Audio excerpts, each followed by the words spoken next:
Hey everybody, welcome back to the channel, and on today's video we're going to be working on a different car. We're going to be working on the Acura Integra back there. That is my wife's 99 Integra two-door.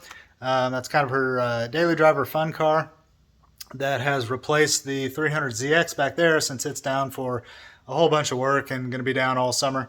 So we picked up the Integra for her to have something to pop around in. That is still kind of cool. But anyway, on today's video we're going to be fixing a broken trunk latch. So on the hatchback Integras, they've got a real bad problem with the trunk latch actuator failing, and so that's what's happened to this car. You can't get in without using the keys. So we're going to work on fixing that. It's going to be a bit of a how-to video. Not exactly my usual content, but a little bit different here, specifically for the Integra crowd. So let's get going on that. Okay, so the problem on the Integras is you go to open it and there's a little actuator here. You Integra guys already know this. But you just slide this little lever over and the trunk is supposed to pop, and as you can tell it is not popping.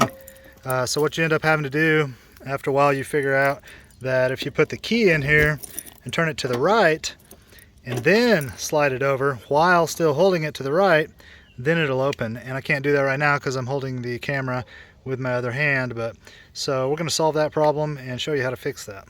Okay, so this should be pretty much all the tools you need. We may not even quite need all that stuff, but step number one is you just come along here and you push in on the center of each one of these clips like this, and then you just pull the clip out, and you do that all the way around for several of these, and then there's a couple down here along the way as well. So you just push in the center and then pull them out like that, and then this whole panel will come off.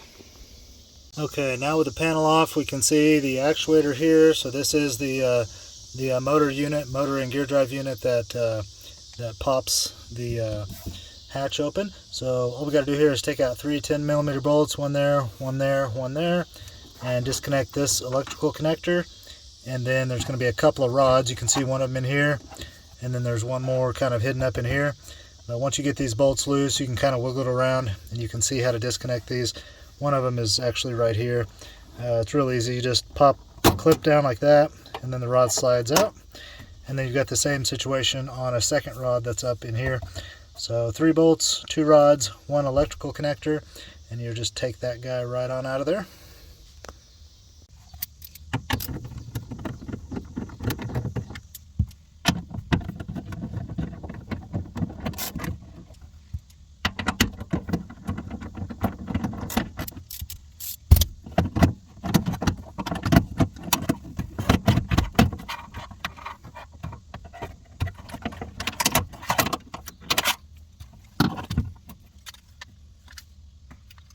Okay, so now that you've got it out on your bench, you can work on disassembling the actual unit. So this is super easy. There's just one electrical connector here, and then you've got these 7 screws all the way around it to take out, and then this cover just pops right off, and there's nothing in there to fall out or get lost, or there's no springs or anything to worry about, so just pop that guy right off.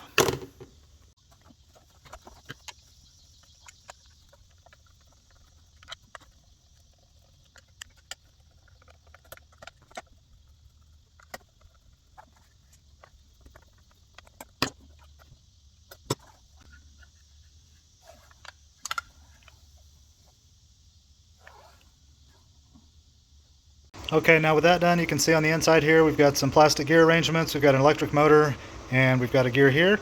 So these all just come right off with no tools or anything. So super easy, just lift your top gear off here, have a look at it, make sure nothing looks broken or weird, and mine looks fine. Got some stress cracks, but so far it's holding together. And then this gear here can stay in here. Then this guy here is a 2-piece gear that comes out. It's 2 pieces. It's coming out as 1 piece for me right now. So on the bottom here, you can see it's got this clutch. This clutch engages into this indentation right here, and it locks the upper and the lower gear together. A lot of you guys, this piece here will be broken. That's real common. Mine seems to be a newer design. I think they upgraded it and reinforced it. Mine is not broken. So double check this and make sure that this piece here is not broken. If it is, you need to replace that. I do not know how to fix that. There's other tutorials out there if you have that problem, but I did not have that problem, so I had to dig deeper and figure out what my problem was. I really thought it was going to be that based on all the other videos I had seen. Okay, so after I ruled out the broken gear situation, I had to figure out what else was going on here, so I just put power and ground to these pins here, and I made sure that this motor would still spin freely both directions, and it did. It sounded really good. It spins really, really fast. So I was like, what the heck, man? So I put it all back together, tested it again, and it would not turn the lever. So this is the lever that's supposed to move. It would just go click, click, and it would just move a little bit.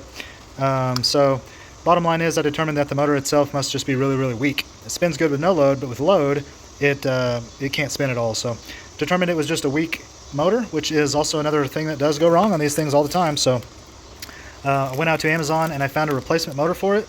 So we're going to swap the motor, and this is what I bought. So we'll find out soon if it actually works.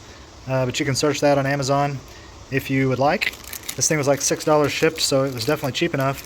But we're not going to use the whole motor. We're going to try to just use the this plastic section here. It's got the contacts in there, that the brushes I think they're called, that get worn out. So we're going to attempt to just replace this piece for that piece. The motor comes out real easy. You just pry up on both sides, and you want to make sure you don't lose this white cap here. It just slides off. You just pry the motor up on both sides, and it'll come right on out of there. And then save that white cap, keep it somewhere safe. And then you could replace the whole motor if you were able to get this gear off of here, but excuse me, I don't think I'm even going to try to do that. I'm just going to try to replace this. I did see a website or post or tutorial or something that says that you can just pry these little this metal right here says that you can just pry that out on one side, and then this whole piece cap this whole cap comes off. So we're going to try that approach first. Okay, so I took a straight pick that I had, that the end of it had been broken off, and I filed the end of it on my bench grinder a little bit so that it would fit down into this groove right here. So we're just going to pry in there and pry that tab loose. I've got it pretty loose already. And then we're going to just pull this cap off, hopefully. There we go. Okay, so the cap did come off just fine, and this is what everything looks like on the inside. So, as I understand it, these brushes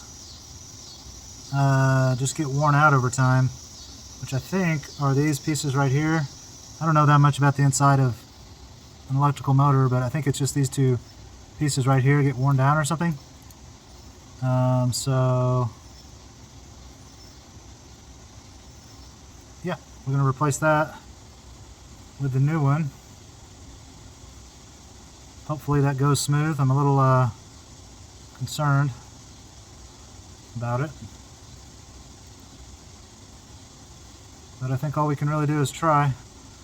So now we're going to take the replacement motor we got off Amazon, pull its cap off, and see what happens.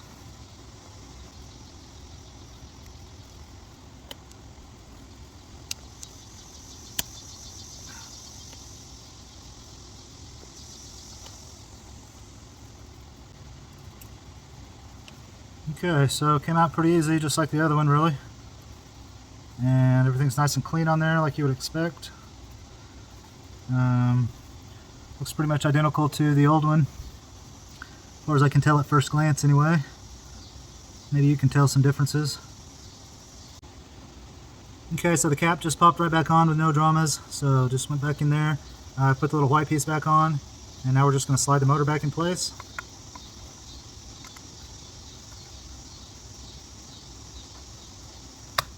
Alright, so that went well. Now it's just time to reassemble the gears, which is just reverse order of how they came apart, of course.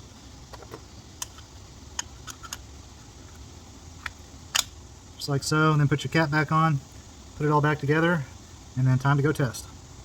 Okay guys, so I popped it back in there, just reverse of the disassembly as usual. And now it's time to give it a little test and see what happens. So we're going to close it. Alright, so we should be able to just pull over on the latch and it should pop and open right up for us. And it did. So it looks like that basically fixed the problem. I think that is the solution for the problem. So if you have this problem and your gears are not broken, then I think you can be sure that your motor is the problem. Maybe I'll drop a link in the description to the motor that I bought on Amazon to help you guys out a little bit. Hey guys, okay, so quick update on the Integra rear hatch fix. It's been about maybe 2-3 weeks since I did the rest of those clips, and it did fix the problem, so we've had no issues with the hatch opening since then. So that is a certified fix for that problem. I hope that helped you guys. Give me a sub if you're into this or any of these other projects that I'm working on. Otherwise, ask questions down below, and I will catch you guys on the next one.